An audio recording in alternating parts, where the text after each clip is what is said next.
지금 통역이 틀렸습니다. 200억 규모의 파트너십 협상장이 순식간에 얼어붙었습니다. 모두의 시선이 회의실 문 쪽으로 쏠렸는데 놀랍게도 그곳에는 청소복을 입은 백발의 노인이 서 있었습니다.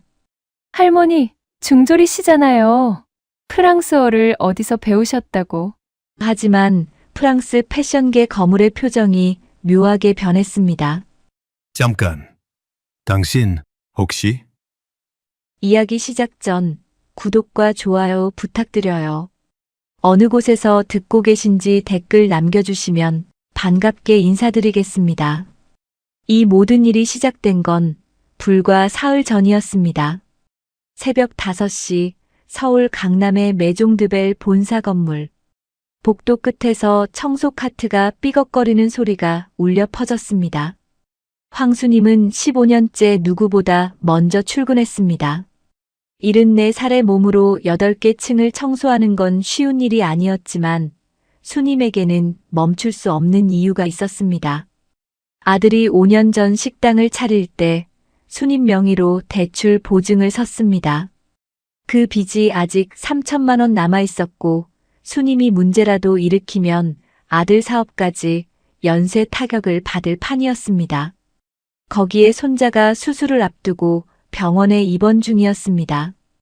입원비도 밀리고 있었고 다음 달 수술비까지 마련해야 했습니다. 이 자리를 잃으면 당장 다음 달이 막막했습니다. 수님은 12층 임원실 복도를 걸레로 닦으며 생각에 잠겼습니다. 그냥 조용히 살다 가자. 내 나이에 무슨 명예회복이야. 가족만 힘들어져. 50년 전 프랑스에서 돌아온 뒤 수님은 다시는 바늘을 잡지 않았습니다. 자기 이름조차 꺼내지 않았습니다. 젊은 날의 일이 그녀의 인생 전체를 닫아버렸기 때문입니다. 그때 엘리베이터가 열리더니 오진태 사장이 나타났습니다. 창업주의 아들이자 2대 사장. 그는 수님을 보더니 환하게 웃으며 다가왔습니다. 수님 씨, 고생이 많으시네요. 목소리는 다정했지만 그 안에 담긴 것은 다정함이 아니었습니다. 수님은 고개를 숙인 채 비켜섰습니다. 좋은 아침입니다, 사장님. 오진태가 수님의 청소 카트를 힐끗 보더니 말했습니다. 근데 수님 씨, 이런 일은 젊은 분들이 하셔야 하는 거 아닌가. 그는 수님의 굽은 허리를 위아래로 훑어보았습니다. 어르신 연세의 청소라니 몸도 생각하셔야지요. 가족분들은 뭐 하시나 몰라. 마치 걱정하는 척하면서 사람을 깎아내리는 말투였습니다. 수님은 아무 대답도 하지 않았습니다. 대답해봤자 달라질 게 없다는 걸 알았기 때문입니다. 오진태가 지나간 뒤 수님은 걸레를 짰습니다. 물이 양동이로 떨어지는 소리가 텅 빈 복도에 울렸습니다. 참아. 석 달만 더 참으면 손자 수술비 낼 수 있어. 그날 오후 메종드벨 전체가 술렁거리기 시작했습니다. 프랑스 명문 패션 그룹 메종 벨뷰에서 파트너십 제안이 들어온 것입니다. 200억 규모 계약입니다. 임원 회의에서 숫자가 나오자 회의실이 술렁거렸습니다. 메종 벨뷰와 손을 잡으면 브랜드 가치가 단숨에 2배로 뛸 수 있었습니다. 협상은 영어로 진행됩니다. 세린이가 실무를 맡아라. 오진태 사장이 딸을 바라보며 말했습니다. 오세린 해외 사업팀장. 미국 MBA 출신으로 영어는 유창했지만 프랑스어 회화는 서툴렀습니다. 네, 아버지. 맡겨주세요. 영어 협상이라면 문제 없었습니다. 3일 후 협상 당일. 메종드벨 본사 1층 로비가 분주해졌습니다. 프랑스에서 메종 벨뷰의 아시아 총괄 부사장이 도착한 것입니다. 피에르 뒤발, 58살. 은발의 날카로운 눈매를 가진 그는 프랑스 패션계의 거물이었습니다. 오진태 사장이 직접 로비까지 나와 그를 맞았습니다. 뒤발 부사장님 환영합니다. 영어로 인사를 건넸습니다. 그런데 뒤발이 프랑스어로 대답했습니다. 오진태의 얼굴에 당혹감이 스쳤습니다. 세린아, 뭐라고 하시는 거냐? 세린도 당황했습니다. 분명 영어 협상이라고 들었는데 뒤발은 프랑스어만 고집하고 있었습니다. 부사장님, 영어로 진행해도 될까요? 세린이 영어로 물었습니다. 뒤발이 차갑게 대답했습니다. 200억 규모 계약입니다. 제 모국어로 정확하게 소통하고 싶습니다. 문제 있습니까? 뒤발은 늘 첫 협상에서 상대의 준비 수준을 확인하곤 했습니다. 영어를 할 수 있었지만 핵심 조항만큼은 반드시 프랑스어로 짚는 게 그의 원칙이었습니다. 오진태가 세린에게 속삭였습니다. 프랑스어 할 수 있지? 그게 읽기는 되는데 회화는 지금 통역사 부를 시간 없어. 뒤발 일행이 저녁 비행기로 떠나. 오늘 기본 조건만 확인하면 되니까 어떻게든 해. 세린의 얼굴이 하얗게 질렸습니다. 하지만 아버지 앞에서 못한다고 말할 수 없었습니다. 제가 해보겠습니다. 본격적인 협상이 시작되었습니다. 15층 대회의실에 양측 대표단이 마주 앉았습니다. 뒤발이 프랑스어로 첫 번째 조건을 제시했습니다. 디자인 협업의 범위는 여성복 라인으로 한정하되 3년 후 남성복 확장 옵션을 포함하고 싶습니다. 세린의 얼굴에 식은땀이 맺혔습니다. 여성복과 3년은 알아들었는데 나머지가 뭉개졌습니다. 그러니까 세린이 버벅거렸습니다. 여성복 디자인을 3년간 같이 하자고 하셨습니다. 핵심인 남성복 확장 옵션이 완전히 빠졌습니다. 뒤발의 눈썹이 살짝 움직였습니다. 하지만 그는 아무 말 없이 다음 조건을 이야기했습니다. 로열티 비율은 매출의 8%를 기본으로 하되 실적에 따라 조정 가능합니다. 세린이 이번엔 조금 더 그럴듯하게 말했습니다. 로열티는 8%로 제한하셨습니다. 세부 조정은 추후 논의라고 하셨습니다. 조정 가능의 핵심이 추후 논의로 흐려졌습니다. 뒤발의 표정이 미묘하게 굳어지기 시작했습니다. 그리고 세 번째 조건. 우리는 한국 파트너사의 디자인 역량을 높이 평가합니다. 기술 이전에 적극적입니다. 세린은 기술 이전이라는 단어를 알아들었습니다. 하지만 적극적인지 소극적인지 앞뒤 문맥을 놓쳐버렸습니다. 긴장한 나머지 반대로 해석해버렸습니다. 매종 벨뷰 측에서 기술 이전은 어렵다고 합니다.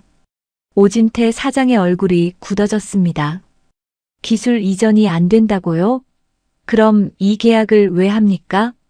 그가 날카롭게 물었고 회의실 분위기가 험악해지기 시작했습니다. 뒤발 부사장도 상대방의 반응이 이상하다는 걸 느꼈습니다. 자신은 호의적인 제안을 했는데 왜 저쪽은 불쾌한 표정을 짓는 걸까? 잠깐요. 뒤발이 손을 들었습니다. 제 말이 정확히 전달되고 있는 겁니까? 세린의 얼굴이 빨갛게 달아올랐습니다. 물론이죠. 제가 프랑스에서 6개월. 그때 회의실 문이 열렸습니다. 모두의 시선이 문 쪽으로 쏠렸습니다. 청소복을 입은 백발의 노인이 서 있었습니다. 손에는 아직 걸레가 들려 있었습니다. 수님은 원래 협상이 끝난 뒤에 회의실을 청소하려고 했습니다. 하지만 복도를 지나다가 문틈으로 프랑스어가 들려왔고 자신도 모르게 발걸음을 멈추었습니다. 뒤발의 말이 들렸습니다. 그리고 세린의 통역이 들렸습니다. 수님의 표정이 굳어졌습니다. 저게 뭐야? 완전히 반대로 통역했잖아. 수님은 고개를 저으며 돌아서려 했습니다. 내가 나설 일이 아니야. 가만히 있자. 50년간 그래왔듯이 그냥 지나치면 됐습니다. 하지만 오진태 사장의 목소리가 들렸습니다. 기술 이전도 안 해주면서 200억을 달라고? 당신들 사기치러 온 겁니까? 뒤발의 얼굴이 굳어졌습니다.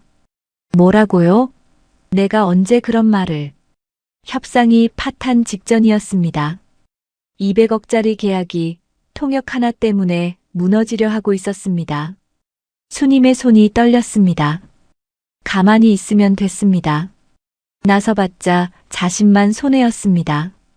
청소부가 회의에 끼어들면 무슨 꼴을 당할지 뻔했습니다. 수님은 문손잡이를 잡았다가 한 번 놓았습니다. 걸레쥔 손끝이 젖어서 미끄러졌습니다. 하지만 문틈 너머로 사기라는 단어가 들렸습니다. 발이 움직였습니다. 문을 밀고 들어갔습니다. 통역이 틀렸습니다. 회의실이 조용해졌습니다. 뭐야, 왜 들어와? 세린이 인상을 찌푸렸습니다. 죄송한데요, 지금 중요한 협상 중입니다. 나가주시겠어요? 통역이 틀렸다고요. 수님이 다시 말했습니다. 세린이 웃음을 터뜨렸습니다. 네. 청소 담당이 통역 문제를 말씀하시는 건 좀 과한 것 같은데요. 틀렸습니다. 수님이 물러서지 않았습니다. 세린의 눈이 가늘어졌습니다. 확인되지 않은 말씀으로 회의를 방해하시면 곤란합니다. 할머니 학력이 어떻게 되시죠? 중졸입니다. 수님이 대답했습니다. 하지만 프랑스어는 압니다. 그리고 수님이 뒷발을 향해 프랑스어로 말했습니다. 부사장님, 방금 말씀하신 조건이 정확히 전달되지 않았습니다. 기술 이전에 적극적이라고 하셨는데 정반대로 통역되었습니다. 유창하게, 막힘없이. 회의실이 완전히 얼어붙었습니다.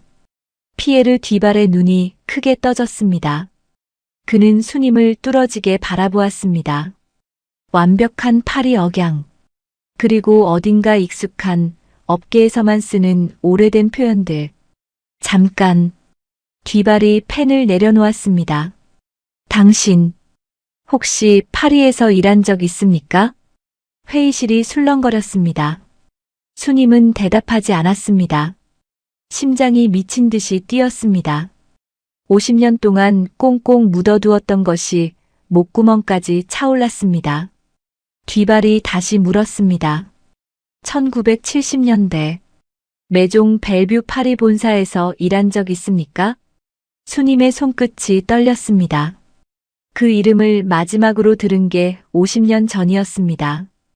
회의실의 모든 사람들이 숨을 죽이고 지켜보았습니다. 중졸 청소부 할머니에게 프랑스 패션계 거물이 왜 저런 질문을 하는 걸까요? 회의실이 얼어붙은 채로 몇 초가 흘렀습니다. 어이 할머니. 오진태 사장이 끼어들었습니다. 지금 200억짜리 협상 중이에요. 청소는 나중에 하시고 나가요. 잠깐요. 뒷발이 손을 들어 오진태를 멈추었습니다. 이분의 프랑스어에는 1970년대 파리 억양이 있습니다. 학원에서 배울 수 있는 게 아닙니다. 뒷발이 양복 안주머니에서 무언가를 꺼냈습니다. 낡은 손수건이었습니다. 하얀 리넨에 작은 꽃무늬. 50년 세월의 빛이 바랬지만 수놓은 자수는 또렷했습니다. 수님의 눈이 커졌습니다. 이거 1975년 수님 씨가 파리를 떠나기 전에 준 겁니다. 뒷발의 목소리가 떨렸습니다. 버리지 말라고 했잖아요. 50년 동안 안 버렸어요. 잠깐만요. 세린이 끼어들었습니다. 손수건 하나 가지고 뭘 증명하시려는 거예요?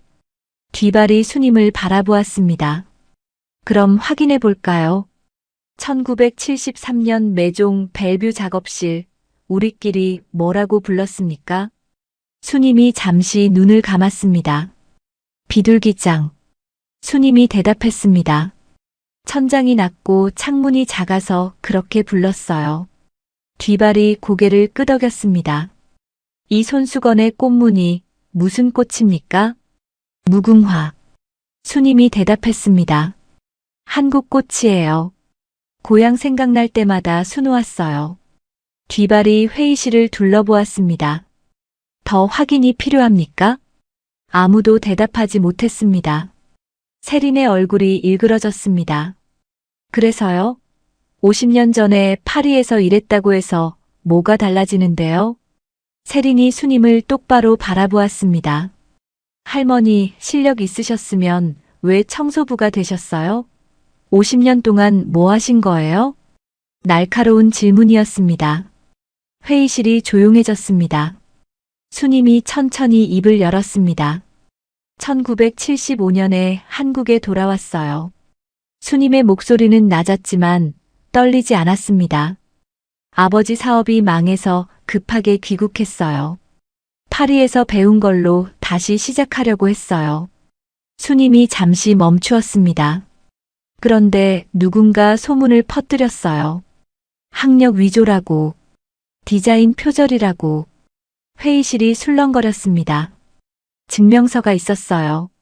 수료증도 재직 증명서도. 하지만 그때 한국에서 중졸 여자가 프랑스 유학 갔다 왔다는 말을 믿는 사람은 없었어요.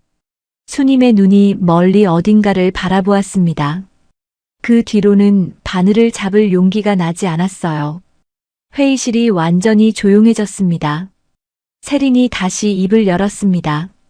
과거 경력이 사실이라고 해도 지금 통역 문제와는 별개 아닙니까? 세린이 뒷발을 바라보았습니다. 부사장님, 이분이 50년 전에 뭘 하셨든 오늘 협상에서 저희가 실수한 건 맞습니다. 하지만 그건 저희가 수습할 문제예요. 청소 부분이 끼어들 일이 아니잖아요. 마지막 저항이었습니다. 뒷발이 차갑게 대답했습니다. 수습이요? 방금 기사의 통역이 기술 이전에 적극적을 기술 이전은 어렵다로 바꿔놨습니다. 정반대예요. 이게 수습될 문제입니까? 세린의 얼굴이 빨갛게 달아올랐습니다. 뒷발이 말을 이었습니다. 그리고 그 실수를 잡아낸 건 기사의 청소부입니다. 청소부가 해외 사업 팀장보다 프랑스어를 잘하는 회사와 제가 200억 계약을 논의해야 합니까? 세린이 입술을 깨물었습니다. 더 이상 할 말이 없었습니다. 뒷발이 낮은 목소리로 덧붙였습니다. 그리고 이분이 왜 청소부가 됐는지, 그 소문을 퍼뜨린 사람이 누군지 나도 나중에 들었습니다. 오진태의 얼굴이 살짝 굳어졌습니다. 뒷발은 더 말하지 않았습니다. 부사장님, 오진태가 말을 돌렸습니다. 과거 얘기는 나중에 하시죠. 지금 중요한 건 협상 아닙니까? 뒷발이 차갑게 대답했습니다. 방금 기사의 통역이 제 말을 정반대로 전달하는 걸 봤습니다. 그리고 그걸 바로잡은 사람은 기사의 청소부입니다. 뒷발이 서류를 정리했습니다. 이 상태로는 협상을 이어갈 수 없습니다. 오진태가 다급하게 나섰습니다. 잠깐만요, 부사장님. 오늘은 기본 조건 확인만 하면 되는 거잖아요. 통역 문제는 저희가 바로 보완하겠습니다. 어떻게요? 뒷발이 물었습니다. 외부 전문 통역을 배치하겠습니다. 내일 당장. 내일은 없습니다. 뒷발이 잘랐습니다. 오늘 저녁 비행기로 떠납니다. 정확한 통역 체계를 갖춘 뒤 다시 일정 잡으세요. 부사장님, 오진태가 불렀지만 뒷발은 이미 자리에서 일어나고 있었습니다. 문 앞에서 뒷발이 잠시 멈추었습니다. 수님을 돌아보았습니다. 수님 씨, 잠깐 얘기할 수 있어요? 수님이 고개를 끄덕였습니다. 두 사람이 회의실을 나갔습니다. 남은 회의실에 무거운 침묵이 흘렀습니다. 오진태가 한동안 아무 말도 하지 못했습니다. 200억 계약이 첫날에 깨졌다고? 통역 문제로? 임원들이 고개를 숙였습니다. 아무도 대답하지 못했습니다. 오진태가 세린을 바라보았습니다. 세린아. 낮고 위험한 목소리였습니다. 네, 아버지. 내가 어떻게든 하라고 했더니 이 꼴이야. 아버지, 저도 최선을. 됐어. 매종 벨뷰 쪽에 다시 연락 넣어. 어떻게든 일정 다시 잡아. 네. 그리고 오진태의 눈이 가늘어졌습니다. 저 청소부 할머니. 신상 확인해. 신상이요?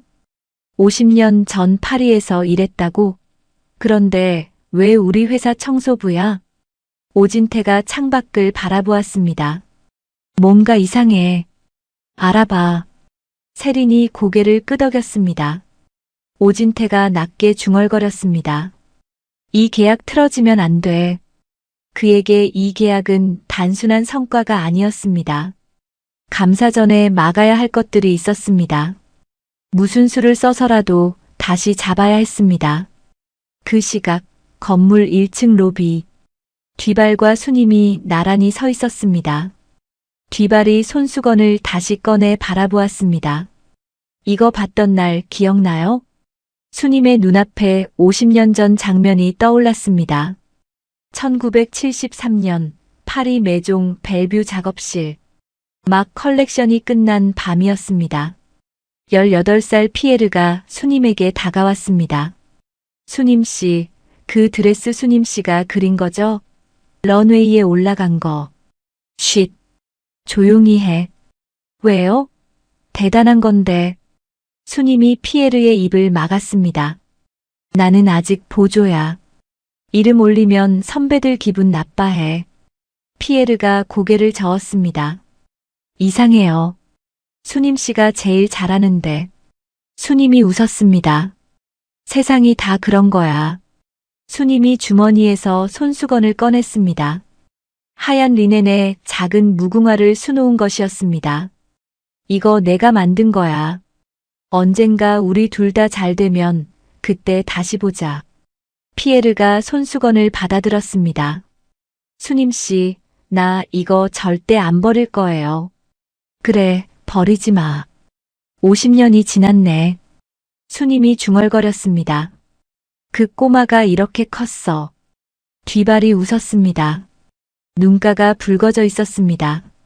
수님 씨는 하나도 안 변했어요. 말투도 눈빛도. 거짓말. 나 이제 할머니야. 수님 씨는 수님 씨예요. 뒤발이 말했습니다. 50년 동안 어디 계셨어요? 나는 수님 씨를 찾으려고 했어요. 수님이 고개를 저었습니다. 찾을 필요 없었어. 난 그냥 조용히 살고 싶었어. 왜요? 다시 나섰다가 또 당하면 어쩌나 싶었어. 수님이 쓴웃음을 지었습니다. 젊을 때도 못 이긴 싸움인데 이 나이에 뭘. 뒤발이 고개를 저었습니다. 수님 씨는 잘못한 게 없어요. 알아. 근데 그게 무슨 소용이야. 세상이 안 믿어주면.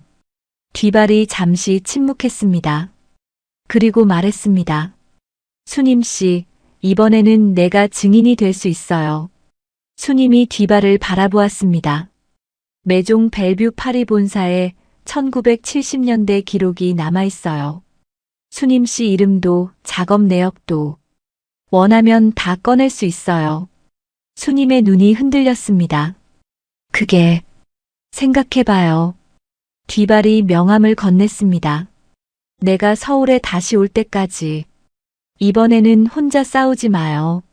수님이 명함을 받아들었습니다. 손끝이 떨렸습니다. 50년 동안 닫아두었던 문 앞에 다시 서게 될 줄은 몰랐습니다. 뒤발이 떠난 다음 날, 메종드벨 본사가 술렁거렸습니다.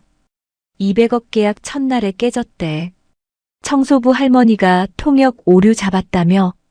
근데 그분이 원래 파리에서 일했대. 복도마다 수군거리는 소리가 끊이지 않았습니다. 수님은 평소처럼 새벽에 출근했습니다. 아무 일 없었다는 듯이 청소 카트를 끌고 복도를 돌았습니다. 하지만 오늘은 분위기가 달랐습니다. 어제까지 투명인간 취급하던 사람들이 오늘은 호기심 어린 눈으로 쳐다보았습니다. 수님은 못 들은 척했습니다. 걸레를 짜고 바닥을 닦고 쓰레기를 비우고 늘 하던 대로 했습니다. 오전 10시 마케팅팀 사무실. 차민경 대리가 자리에서 일어났습니다. 어젯밤 야근하다 들은 소문이 머릿속을 떠나지 않았습니다. 민경은 수님을 찾아 나섰습니다. 12층 복도 끝에서 수님을 발견했습니다. 할머니, 민경이 다가갔습니다. 수님이 돌아보았습니다. 민경 씨, 어제 일 들었어요. 민경이 잠시 망설이다가 물었습니다. 저번에 청소 카트에서 떨어진 스케치북 있잖아요. 페리스 1973이라고 적혀 있던 거요. 수님의 표정이 굳어졌습니다. 그걸 봤어요? 네. 일부러 본 건 아니었는데. 수님이 한동안 민경을 바라보았습니다. 이 회사에서 유일하게 자신에게 밥 먹었냐고 물어보던 사람. 그 스케치북 아직 가지고 계세요? 민경이 조심스럽게 물었습니다. 저한테 보여주실 수 있어요? 왜요? 저도 패션 전공했거든요. 할머니 실력이 어느 정도인지 제 눈으로 확인하고 싶어요. 수님이 잠시 생각했습니다. 그리고 고개를 끄덕였습니다. 오늘 밤 야근해요? 네, 아마. 그때 보여줄게요. 세린의 사무실. 민경이 문을 열고 들어갔습니다. 세린이 책상에 앉아 서류를 뒤지고 있었습니다. 얼굴에 다크서클이 짙게 내려앉아 있었습니다. 부르셨습니까? 차대리. 세린이 고개를 들었습니다. 저 청소부 할머니 있잖아. 황수님. 민경의 표정이 굳어졌습니다. 그 할머니 주변 좀 알아봐줘. 평소 행동이나 다른 직원들 평판 같은 거. 그건 왜? 세린의 눈이 차가워졌습니다. 어제 협상장에서 무슨 일이 있었는지 알지? 네. 통역 실수보다 더 큰 문제가 뭔지 알아? 세린이 책상에서 일어났습니다. 외부 파트너 앞에서 내부 질서가 무너진 거야. 민경이 고개를 들었습니다. 청소부가 해외 사업팀장 통역을 공개적으로 틀렸다고 지적했어. 200억짜리 협상장에서 외국인 부사장 앞에서 세린이 민경을 똑바로 바라보았습니다. 이게 한번 허용되면 다음엔 뭐가 되겠어? 청소부가 임원 회의에 끼어들어 누가 누굴 무시하는 거야?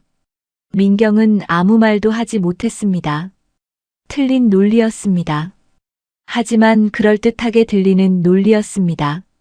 주변 반응 알아봐. 이번 주 안에. 네. 민경이 사무실을 나왔습니다. 그날 밤 11시. 마케팅팀 사무실에 불이 켜져 있었습니다. 민경이 야근을 하고 있었고 수님이 청소 카트를 끌고 들어왔습니다. 민경 씨, 할머니 오셨어요. 수님이 가방에서 낡은 스케치북을 꺼냈습니다. 너덜너덜한 표지. 50년 세월의 흔적이 고스란히 남아 있었습니다. 민경이 조심스럽게 스케치북을 받아들었습니다. 첫 장을 펼쳤습니다. 페리스 1973 메종 벨뷰. 그 아래로 드레스 스케치가 펼쳐졌습니다. 민경의 손이 멈추었습니다. 세련된 라인, 정교한 디테일, 1970년대 파리 쿠티르의 정수가 담겨 있었습니다. 민경이 말없이 페이지를 넘겼습니다. 드레스, 코트, 재킷, 스커트, 수십 장의 스케치가 빼곡히 그려져 있었습니다. 한참을 넘기던 민경이 고개를 들었습니다. 이걸 묻어두신 거예요? 수님이 고개를 끄덕였습니다. 50년 동안요? 민경이 다시 스케치북을 내려다보았습니다. 너무 아깝네요. 수님이 쓴웃음을 지었습니다. 버리려고 몇 번이나 했어요. 근데 손이 안 가더라고. 왜요? 이것만은 내가 진짜였다는 증거니까. 민경의 눈가가 붉어졌습니다. 수님이 창밖을 바라보았습니다. 50년 동안 아무도 안 믿어줬어요. 근데 이 스케치들은 거짓말 안 하잖아요. 두 사람 사이에 침묵이 흘렀습니다. 민경이 입을 열었습니다. 할머니, 세린 팀장이 할머니 주변 알아보라고 했어요. 수님의 표정이 굳어졌습니다. 평판이나 행동 패턴 같은 거요. 뭔가 꼬투리 잡으려는 것 같아요. 수님이 고개를 끄덕였습니다. 그럴 줄 알았어요. 걱정 안 되세요? 난 숨길 게 없어요. 다 사실이니까. 민경이 잠시 망설였습니다. 할머니. 네. 회사 안에도 이상한 게 있어요. 수님이 민경을 바라보았습니다. 아직 확실치는 않은데 나중에 말씀드릴게요. 민경의 눈빛이 흔들렸습니다. 며칠 전 야근 중에 본 장면이 머릿속을 떠나지 않았습니다. 세린이 아버지와 함께 서류를 수정하던 장면. 휴대폰에 찍어둔 사진이 아직 남아 있었습니다. 하지만 지금 말할 수는 없었습니다. 아직은. 수님이 민경의 손을 잡았습니다. 민경 씨, 고마워요. 내 편이 되어줘서. 민경의 눈가가 붉어졌습니다. 할머니 혼자 두고 싶지 않아요. 같은 시각 12층 사장실. 세린이 서류 뭉치를 들고 들어왔습니다. 아버지. 뭐냐? 황수님 인사 파일이에요. HR에서 받아왔어요. 오진태가 서류를 받아들었습니다. 이력서, 신원조에서 계약서. 15년 전 입사할 때 작성한 서류들이었습니다. 오진태가 페이지를 넘기다가 멈추었습니다. 여기. 뭔데요? 비상연락처. 아들 이름이 김진우야. 오진태가 손가락으로 짚었습니다. 직업란에 자영업이라고 적혀 있네. 식당인가? 세린이 어깨를 으쓱했습니다. 그게 뭐. 50년 전에 파리에서 일했다는 사람이 왜 15년째 청소부로 일하겠어? 오진태가 세린을 바라보았습니다. 뭔가 사정이 있는 거야. 가족 쪽으로 파봐. 가족이요? 아들 장사 상태, 빚관계 같은 거. 뭐라도 나올 거야. 세린이 고개를 끄덕였습니다. 알겠어요. 오진태가 창밖을 바라보았습니다. 감사 전에 정리할 게 많아. 이번 계약 틀어지면 끝장이야. 그의 눈이 차갑게 빛났습니다. 저 할머니가 다시 끼어들면 그땐 확실하게 막아야 해. 알지? 네, 아버지. 세린이 나갔습니다. 오진태가 혼자 남았습니다. 창밖의 서울 야경이 그의 얼굴을 비추었습니다. 끝장. 그 말이 자신에게도 해당된다는 걸 그는 알고 있었습니다. 3일 후, 세린이 오진태 사장실로 들어왔습니다. 아버지, 찾았어요. 뭘? 황수님 아들 건이요. 아버지가 파보라고 하셨잖아요. 세린이 서류를 내밀었습니다. 신용조회 업체 통해서 알아봤어요. 오진태가 서류를 받아들었습니다. 김진우 강남에서 식당해요. 5년 전에 가게 차릴 때 대출 받았는데 세린이 손가락으로 짚었습니다. 어머니 명의로 보증 섰더라고요. 그리고 손자가 병원에 입원 중이래요. 수술 앞두고 있다고. 오진태의 입꼬리가 올라갔습니다. 이거야. 네. 이 할머니가 왜 15년 동안 여기서 숨죽이고 살았는지 알겠어. 오진태가 서류를 내려놓았습니다. 아들이랑 손자 때문이야. 오진태가 메모를 내려놓았습니다. 협상 다시 잡히면 저 할머니 불러. 뭐라고 해요? 직접적으로 말할 필요 없어. 아들 가게 얘기, 손자 병원비 얘기. 슬쩍 꺼내기만 해. 알아서 알아들을 거야. 세린이 고개를 끄덕였습니다. 제가 직접 할게요. 확실하게 해. 이번엔 입도 못 열게. 그날 오후, 수님이 청소를 하고 있는데 세린이 다가왔습니다. 황수님 씨.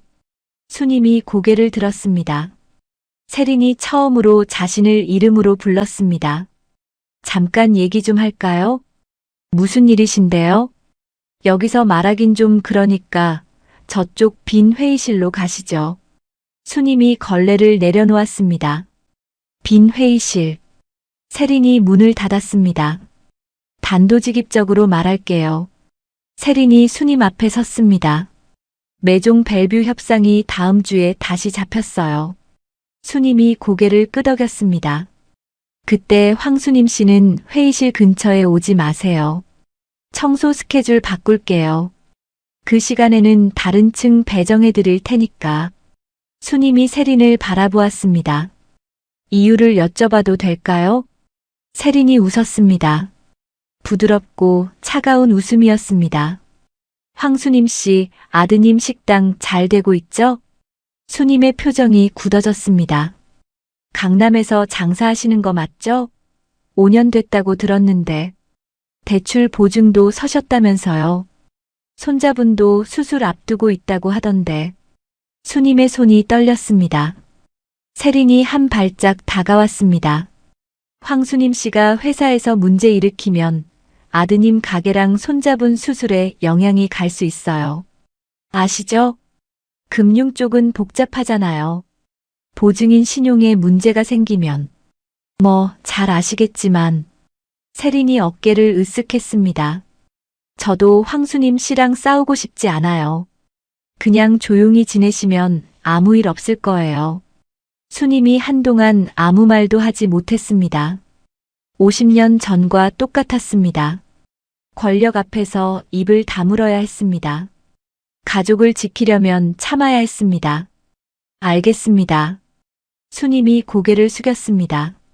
세린이 만족스러운 표정을 지었습니다. 역시 현명하시네요. 그럼 잘 부탁드려요. 세린이 회의실을 나갔습니다. 수님이 혼자 남았습니다. 수님은 한참을 그 자리에 서 있었습니다. 손이 떨렸습니다. 또야. 50년 전 윤정아에게 당했을 때와 똑같은 느낌이었습니다. 아무것도 할 수 없다는 무력감. 가족을 볼모로 잡히는 두려움. 수님이 눈을 감았습니다. 그냥 참자. 아들이랑 손자한테 피해가면 안 돼. 하지만 가슴 한쪽에서 무언가가 끌어올랐습니다. 50년 동안 참았습니다. 50년 동안 숨어 살았습니다. 그런데 또 참아야 합니까? 이 나이에 또. 그날 밤 민경이 야근을 하고 있었습니다. 수님이 청소 카트를 끌고 들어왔는데 표정이 평소와 달랐습니다. 할머니, 무슨 일 있어요? 수님이 잠시 망설였습니다. 그리고 말했습니다. 세린 팀장한테 경고받았어요. 네. 다음 협상 때 끼어들면 곤란해진다고. 아들 가게랑 손자 수술 얘기까지 꺼내더라고요. 민경의 얼굴이 굳어졌습니다. 그게 무슨. 수님이 쓴웃음을 지었습니다. 50년 전이랑 똑같아요. 참으래요. 조용히 있으래요. 민경이 주먹을 꽉 쥐었습니다. 할머니, 그거. 민경이 잠시 망설였습니다. 전에 말씀드렸잖아요. 회사 안에 이상한 게 있다고. 저도 가만히 있지 못한 이유가 있어요. 민경이 휴대폰을 꺼냈습니다. 증거가 하나 있는데 아직 누구한테도 못 보여줬어요. 수님이 민경을 바라보았습니다. 뭔데요? 민경이 잠시 휴대폰을 쥔 채 멈추었습니다. 사장이랑 세린 팀장이 장부를 만지고 있었어요. 야근하다가 봤어요. 수님의 눈이 커졌습니다. 자세한 건 아직 모르겠어요. 근데 저 사람들 할머니 입 막으려고 하잖아요. 민경의 눈빛이 단단했습니다. 진짜 숨겨야 할 건 저 사람들 쪽인 것 같아요. 수님이 민경을 바라보았습니다. 민경 씨, 그거 위험한 거 알죠? 알아요. 괜히 엮이면 민경 씨도. 알아요. 민경이 대답했습니다. 그래도 가만히 있을 수 없어요. 수님이 한숨을 쉬었습니다. 왜 나한테까지. 할머니가 50년 동안 참으신 거 저는 봤어요. 민경이 말했습니다. 스케치북 봤잖아요. 그런 분이 왜 평생 숨어 살아야 해요? 수님의 눈가가 뜨거워졌습니다. 할머니, 이번엔 혼자 싸우지 마세요. 민경이 수님의 손을 잡았습니다. 제가 옆에 있을게요. 수님은 그날 밤 잠을 이루지 못했습니다. 뒤발이 준 명함을 꺼내 바라보았습니다. 이번에는 내가 증인이 될 수 있어요. 뒤발의 말이 떠올랐습니다. 이번에는 혼자 싸우지 마요. 그리고 민경의 말. 할머니, 이번엔 혼자 싸우지 마세요. 50년 만에 처음으로 내 편이라고 말해주는 사람들이 생겼습니다. 수님이 창밖을 바라보았습니다. 새벽 하늘이 서서히 밝아오고 있었습니다. 50년 동안 참았어. 근데 참아서 뭐가 달라졌어? 아무것도 안 달라졌잖아. 수님이 명함을 꽉 쥐었습니다. 이번엔 수님의 눈빛이 달라졌습니다. 이번엔 안 참아. 다음 날 아침, 수님이 휴대폰을 들었습니다. 명함에 적힌 번호로 전화를 걸었습니다. 여보세요? 뒤발의 목소리가 들렸습니다. 피에르, 나야. 수님이야. 수님씨? 무슨 일이에요? 수님이 깊은 숨을 들이쉬었습니다. 그리고 말했습니다. 나 싸워보려고. 일주일 후 메종 벨뷰와의 2차 협상 날이 밝았습니다. 메종드벨 본사 15층 대회의실. 오진태 사장이 직접 나섰고 세린이 옆에 앉았습니다. 이번에는 전문 통역사가 배치되어 있었습니다. 뒤발이 들어왔습니다. 양측이 인사를 나누고 협상이 시작되려는 순간 뒤발이 말했습니다. 시작하기 전에 한 분을 더 배석시키고 싶습니다. 오진태의 얼굴이 굳어졌습니다. 누구 말씀이신지. 황수님 씨요. 회의실이 조용해졌습니다. 세린이 끼어들었습니다. 부사장님, 그분은 저희 회사 청소 직원이에요. 협상에 배석할 이유가. 저한테는 이유가 있습니다. 뒤발이 말을 잘랐습니다. 제가 직접 요청하는 겁니다. 가능합니까? 오진태가 이를 악물었습니다. 거절할 수 없었습니다. 200억 계약이 걸려 있었습니다. 알겠습니다. 10분 후 회의실 문이 열렸습니다. 황수님이 들어왔습니다. 하지만 이번에는 청소복이 아니었습니다. 단정한 블라우스에 검은 슬랙스, 허리가 펴져 있었고 눈빛이 달랐습니다. 세린의 얼굴이 하얗게 질렸습니다. 수님이 천천히 회의실 안으로 걸어 들어왔습니다. 뒤발이 자리에서 일어났습니다. 수님씨, 오셨어요. 수님이 고개를 끄덕였습니다. 그리고 오진태와 세린을 바라보았습니다. 50년 동안 고개 숙이고 살았습니다. 하지만 오늘은 아니었습니다. 뒤발이 서류 가방에서 무언가를 꺼냈습니다. 오래된 서류 뭉치였습니다.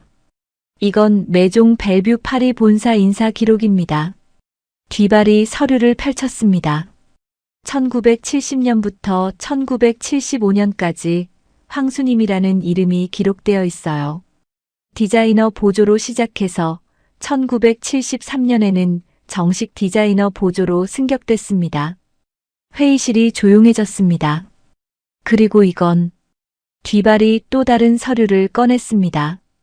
1973년 파리 패션 위크 출품작 내부 기록입니다. 런웨이에 올라간 드레스 중 하나, 원본 스케치 담당자 이름이 적혀 있어요.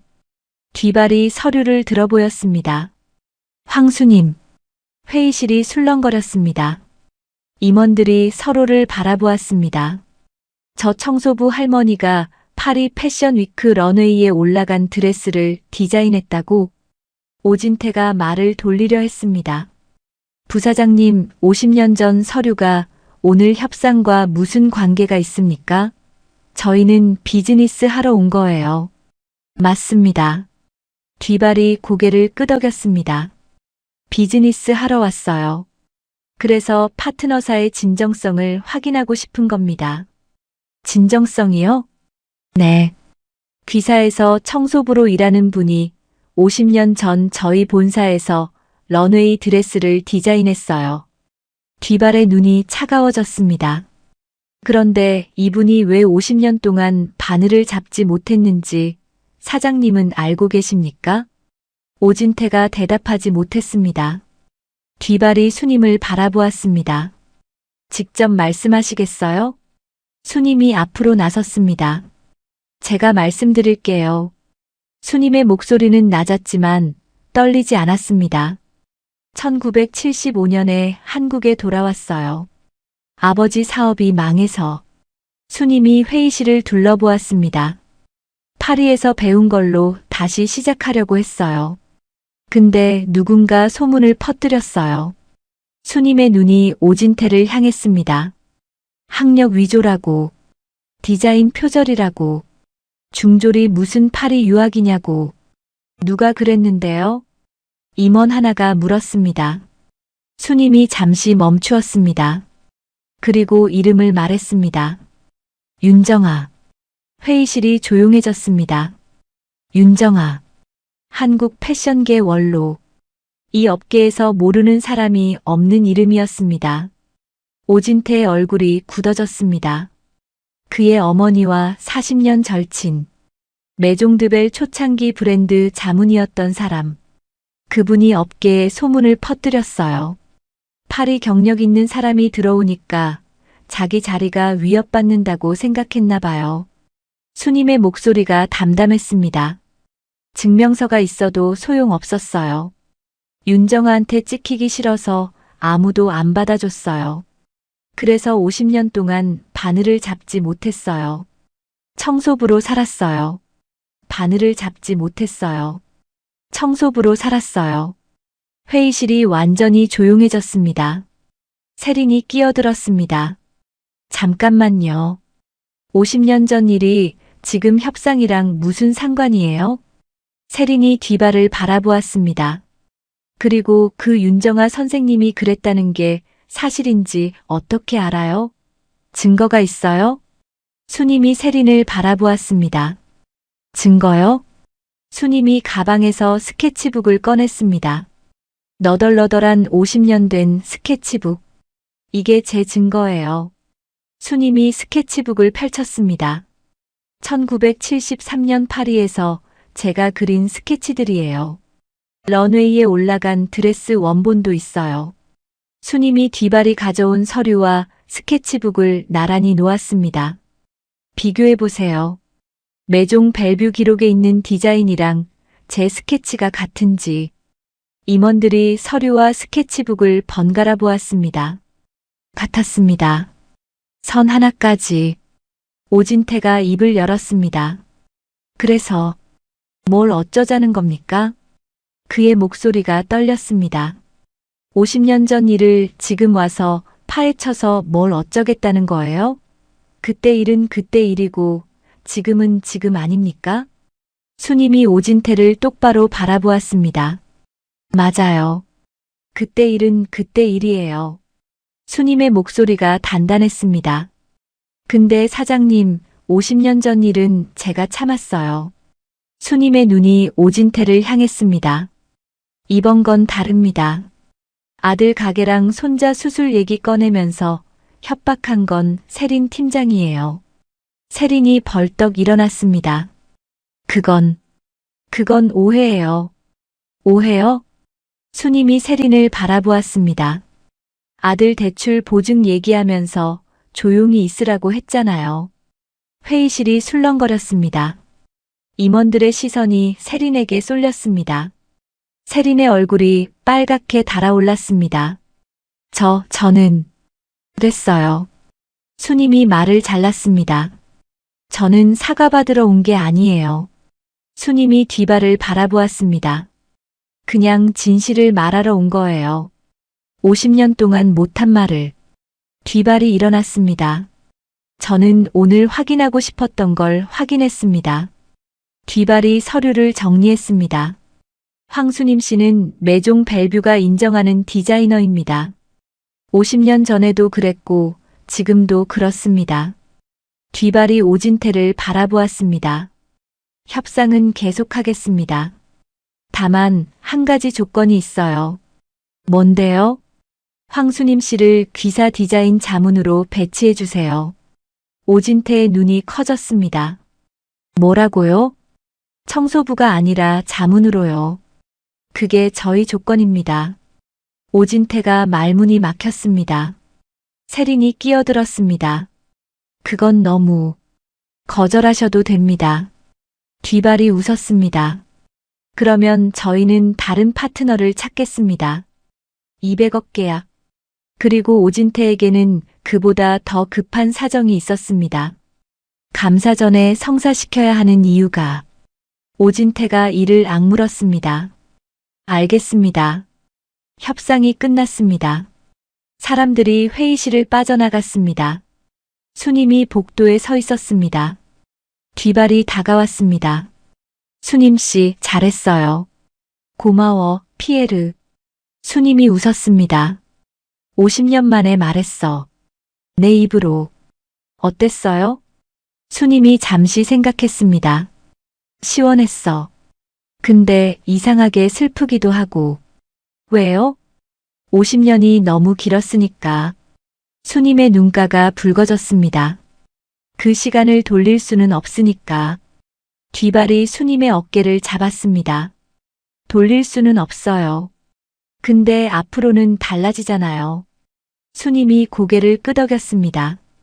그때 민경이 달려왔습니다. 할머니, 민경 씨, 다 들었어요. 회의실 밖에서 민경의 눈에 눈물이 고여 있었습니다. 할머니, 진짜 대단하셨어요. 수님이 민경의 손을 잡았습니다. 민경 씨 덕분이에요. 혼자였으면 못했어. 민경이 고개를 저었습니다. 저는 아무것도 아니야. 내 편이 되어줬잖아. 그거면 충분해. 두 사람이 마주보았습니다. 민경이 말했습니다. 할머니, 그리고 저 알아낸 거 있어요. 장부건. 수님이 고개를 끄덕였습니다.